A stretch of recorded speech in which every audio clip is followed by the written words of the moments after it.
हाथ लग गई है ऐसी फाइल जिससे पलट जाएगी पश्चिम बंगाल की सियासत। ऐसे ही ममता बनर्जी नहीं गुस्से में खुद भी फंस सकती है। ममता बनर्जी ने किया ऐसा काम, पूरा देश है हैरान। नरेंद्र मोदी भी दंग, अमित शाह पर टिप्पणी कहा नोटी है। अब बड़ा बवाल, बंगाल में बवाल का असली सच जानिए। ममता बनर्जी ने अमित शाह को नोटी गृह मंत्री बताया। प्रधानमंत्री नरेंद्र मोदी से कहा कि अपने गृह मंत्री को संभाल लो, ठीक नहीं कर रहे हैं। ममता बनर्जी का गुस्सा भड़कता जा रहा है, मगर सवाल वही है कि आखिरकार ममता क्यों इतनी ज्यादा परेशान है। अमित शाह ने ऐसा क्या किया है और शाह क्यों अब नाराज हो गए हैं और तेजी के साथ किस तरीके का एक्शन प्लान तैयार कर दिया है। बंगाल में क्या कुछ होने वाला है, क्या कुछ आगे की तैयारी शाह की है, सब कुछ समझने की कोशिश करते हैं। नमस्कार, आप देख रहे हैं नाउ उत्तर प्रदेश। और सबसे बड़ा सवाल जो इस समय है कि क्या बंगाल में राष्ट्रपति शासन लगाने की तैयारी हो चुकी है? क्या ममता बनर्जी की गिरफ्तारी होगी? क्योंकि एक ऐसी फाइल गृह मंत्रालय के हाथ लगी है जिसके बाद काफी कुछ पलट सकता है, काफी कुछ बदल सकता है।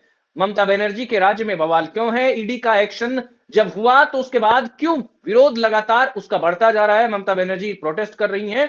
इसके अलावा सबसे बड़ा सवाल यही है कि क्या भ्रष्टाचारियों को ममता बनर्जी बचा रही है?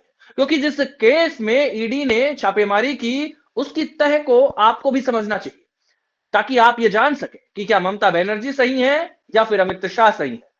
क्या कुछ कहानी बीते 48 घंटे में बंगाल में घटित हुई है? आगे क्या हो सकता है? क्या ममता की गिरफ्तारी हो सकती है? अमित शाह का क्या प्लान है? इस पर हम बात करेंगे। संदीप जी, जिस तरीके से बंगाल में इस समय माहौल है, ममता बनर्जी प्रोटेस्ट कर रही थी, इसके बाद जो है पूरा पुलिस महकमा उनके पीछे लगा हुआ था। ईडी की जब एक रेड पड़ी उसके बाद से पूरी कहानी जो है पलटती नजर आ रही है। ममता बनर्जी काफी बेचैन है, क्या वजह है बेचैनी की? नमस्कार आशीष जी, सॉल्ट लेक पर आईपीसी आईपैक का दफ्तर है और जहाँ से ममता बनर्जी वही दफ्तर है। दर्शकों को बता दूं कि यहाँ से ममता बनर्जी सरकार की राजनीतिक परिस्थिति या कहें कि राजनीतिक एजेंडा यहीं से तय होता है। उसी दफ्तर पर ईडी ने छापेमारी की ना। जी जी जी जी जी। और लाउडन स्ट्रीट पर प्रतीक जैन का घर है। करीब सुबह 7 बजे ईडी की टीम बहुत करीबी है ममता बनर्जी के, ये बता दूं आपको। ईडी की टीम अर्धसैनिक बल के साथ में वहां पर पहुंचती है, सीआरपीएफ के जवानों के साथ पहुंचती है, उनके साथ लोकल पुलिस नहीं होती। करीब 7 बजे की बात है ये।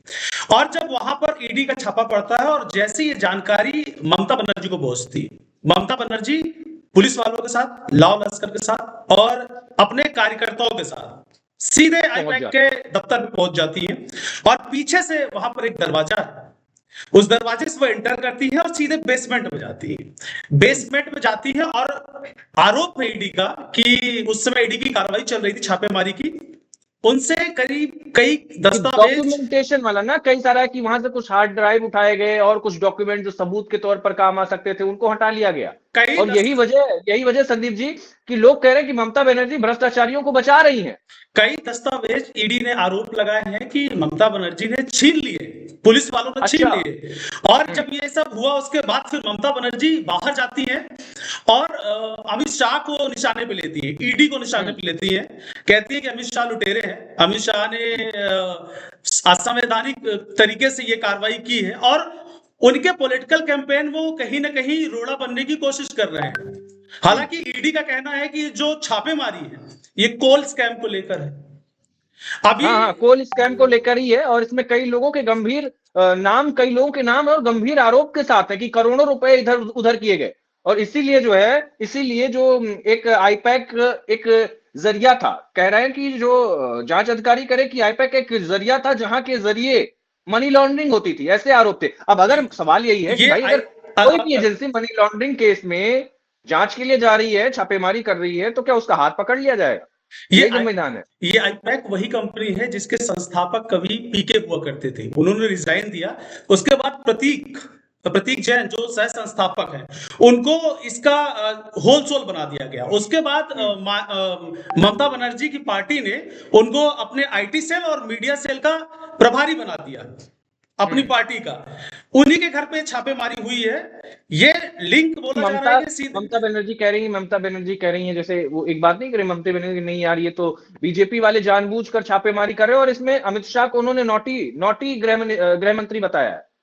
अगर वहां पे कुछ नहीं था आशीष, वहां पे जब सब कुछ साफ सुथरा था, ईडी की टीम छापेमारी करने गई थी, तो ममता बनर्जी को ऐसा क्या हो गया कि वो भागती भागती वहां पर दफ्तर पहुंचती हैं और उसके बाद ईडी से डॉक्यूमेंट्स दस्तावेज छीन लेती हैं, बाहर निकलती हैं तो और मजे की कई बात पता है गंभीर। संदीप, एक खबर मजे की बात यह है कि खबर एक ये भी आई कि कुछ एक ऐसा एक एजेंडा, पॉलिटिकल एजेंडा और एक फाइल ऐसी थी जो कि ईडी के हाथ लगी है, और वो फाइल इतनी ताकतवर है या कहे कि इतनी सीक्रेट है कि उसकी वजह से ममता बनर्जी को जेल भी हो सकती है, ऐसी खबरें हैं। उसी फाइल की बात चल रही है कि आखिर उस फाइल में क्या है जो ममता बनर्जी बहुत ज्यादा डरी हुई है। और आज आज 9 तारीख है जब हम ये वीडियो शूट फाइल कर लेके रहे हैं। गई है ईडी, वो फाइल लेके गई है। बिल्कुल बिल्कुल, हो सकता है कि जब तक ये वीडियो अब तक मिले तब तक हो सकता ममता बनर्जी की गिरफ्तारी भी हो जाए, तब तक हो सकता है कि पश्चिम बंगाल में ऐसी चीजें देखने को मिले जिसकी उम्मीद नहीं की गई थी अभी तक। कि अमित शाह भी तो भाई सीना ठोक कर अमित शाह कह चुके हैं कि बंगाल में तो हम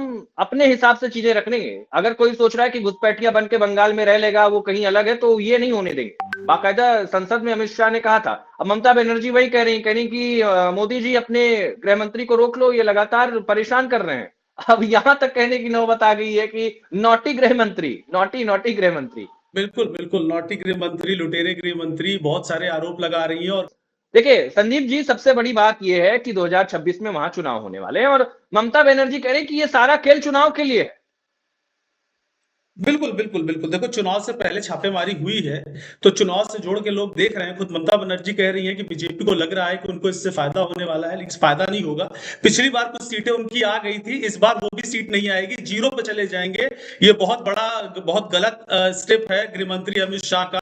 अमित शाह चाहते हैं कि पश्चिम बंगाल को कैप्चर कर लिया जाए, ऐसा ममता बनर्जी लगातार आरोप लगा रहे ममता बनर्जी लगातार आरोप लगा रही है और धमकी दे रही है कि बड़े स्तर पर कोलकाता में और पूरे पश्चिम बंगाल में इसको लेकर प्रदर्शन किया जाएगा। आखिर सवाल अभी यही एक ही सवाल है आशीष, कि अगर वहां पे कुछ गलत नहीं है, कोल स्कैम जैसी कोई बात नहीं है, कोई अगर वहां पे सिर्फ कैंपेन से जुड़े हुए डॉक्यूमेंट्स ही रखे गए थे, तो फिर ममता बनर्जी डरी हुई क्यों है? ममता बनर्जी को खोल कर सीना चौड़ा करके बोलना चाहिए कि कुछ तो ऐसा है जो कहीं ना कहीं ममता बनर्जी को खटक रहा है कि यार ये इनके हाथ लग गया, ये गड़बड़ है। बिल्कुल बिल्कुल, बोलना चाहिए कि जो जांच करनी है जांच करो, हम साथ दे रहे हैं पूरा, हमारे डॉक्यूमेंट्स ले जाओ, जो चेक करना है चेक करो। आखिर ममता बनर्जी इतनी ज्यादा एक्साइटेड क्यों हो गई हैं, इतने इस मुद्दे को लेकर इतना ज्यादा क्यों उठा रही हैं? उन अपने कार्यकर्ताओं को बड़े स्तर पर, आशीष आपको बता दूं, जिस समय कार्रवाई हुई थी बहुत बड़े स्तर पर कार्यकर्ता वहां पहुंचे थे। पश्चिम बंगाल में आपको पता होगा बहुत सारे ऐसे जिले हैं जहां पर पुलिस जाकर कार्रवाई नहीं कर पाती, यहाँ तो केंद्रीय एजेंसियां गई हैं, अर्धसैनिक बल के जवान गए थे, उनके सामने ममता बनर्जी ईडी वालों से डॉक्यूमेंट्स छीन लेती हैं, ऐसा उनके तरफ से आरोप लगाया गया। उसके बाद वो बाहर निकलकर धमकी भी देती हैं और गृह मंत्री को भला बुरा कहती हैं। मेरा सिर्फ सवाल यही है कि अगर ममता बनर्जी और उनकी पार्टी पूरी तरीके से साफ पाक है तो उनको जांच एजेंसियों को मदद करनी चाहिए, ना कि रोक टोक करना चाहिए। बहुत अच्छी बात कही, जांच करनी चाहिए, क्योंकि जब कहते हैं ना कि एक कहावत है ना कि चोर की दाढ़ी में तिनका टाइप का, तो मतलब जो मैंने ये खबर देखी पिछले 24 घंटे में यही सबसे ज्यादा ट्रेंडिंग था।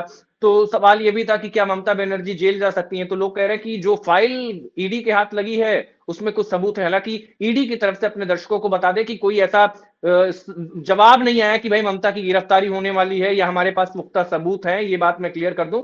ईडी की तरफ से ऐसा फिलहाल नहीं कहा गया है। सोशल मीडिया पर माहौल है, खबरों में यही है कि ईडी को कुछ तगड़ी चीजें मिली हैं जिसकी वजह से ममता पर गिरफ्तारी की तलवार लटक सकती है। दूसरी बात, अगर आप बात करोगे कि बंगाल में शांति व्यवस्था, तो शांति व्यवस्था को लेकर लगातार सवाल उठते रहते हैं और लगातार ये मांग होती रहती है कि वहां पर बीजेपी लगातार ये मांग होती है ना कि वहां पर राष्ट्रपति शासन लगाए। जी जी आशीष, मैं आपको टोक रहा है, आईपैक वही कंपनी है जो कभी प्रधानमंत्री नरेंद्र मोदी के लिए अभियान चलाई थी, कैंपेन चलाई थी, जब पीके इसके संस्थापक हुआ करते थे। आज ये अगर टीएमसी की तरफ से आरोप लगाए जा रहे हैं कि जब ये आईपैक इधर आ गई है तो उसके बाद जांच जाके कोल स्कैम की तरफ मुड़ गई है, पहले इसके पहले ये जांच एजेंसी के रडार पर नहीं थे, आखिर उनको निशाना बना जा रहा है। कहीं ना कहीं ममता बनर्जी का कहना भी सही है, लेकिन सवाल सिर्फ और सिर्फ एक ही खड़ा होता है कि अगर टीएमसी साफ सुथरी है, अगर ममता बनर्जी बिल्कुल साफ पाक है, तो उनको ईडी को भड़काने के बजाय, रोक टोक लगाने के बजाय, बाधा बनने के बजाय उनको जांच करने देना चाहिए और जांच में सहयोग करने देना चाहिए। अगर उनकी तरफ से कुछ गलत नहीं है तो फिर वो ईडी कुछ नहीं कर सकती है। जो मुख्यमंत्री है पश्चिम बंगाल के, जिस तरीके से वो बढ़ चढ़ के इस मुद्दे को उठा रही है और टीएमसी के सभी नेता इसको जोर शोर से इसका विरोध कर रहे हैं, उससे कुछ लग तो रहा है कि दाल में कुछ काला नहीं, मुझे तो लग रहा है कि पूरी की पूरी दाल ही काली है यहाँ पे। चलिए देखते हैं क्या कुछ होता है। संदीप जी बहुत बहुत शुक्रिया आपका हमारे साथ जुड़ने के लिए। तो दोस्तों ये जो बातें हमने की इसमें काफी कुछ साफ हुआ कि भाई किस तरीके से बंगाल में ममता बनर्जी बेचैन है और उनकी गिरफ्तारी क्या हो सकती है या फिर नहीं, उसके क्या प्रावधान हो सकते हैं, और भी तमाम मुद्दों पर हमने बात की। इस वीडियो में फिलहाल इतना ही। अपना ख्याल रखें। नमस्ते।